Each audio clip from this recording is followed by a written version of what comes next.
On to an exclusive conversation now. On the sidelines of the G20 finance meet, my colleague Parikshit caught up with Ajay Banga, who is on his first visit to India after becoming the World Bank president, and began by asking him about his priorities as the World Bank president. Listen into what he had to say.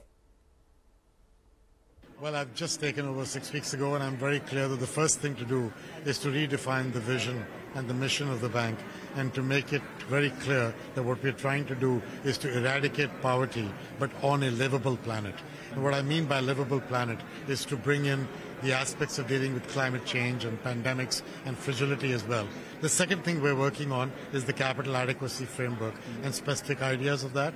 And the final item is on the operating model and collaborating with other multilateral banks and creating the scalability and the replicability of what we need to. So you spoke about spurring private sector investment here, especially in infrastructure. Yes. Even in India, private sector investment, why it's not taking off is a cause for concern.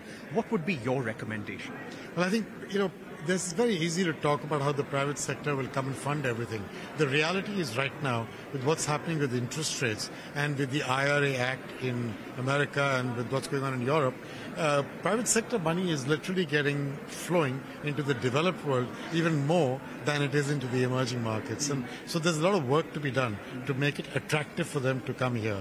And that's one of the reasons why we've created this private sector investment lab, which is going to be co-chaired by Mark Carney and Shriti Vadera, with 15 CEOs from asset management companies and operators. And the objective is to go through what holds back, what's the barrier that holds back this growth of the private sector that we want to invest in. Right. It could be risk-taking, it could be foreign exchange risks, it could be other kinds of risks.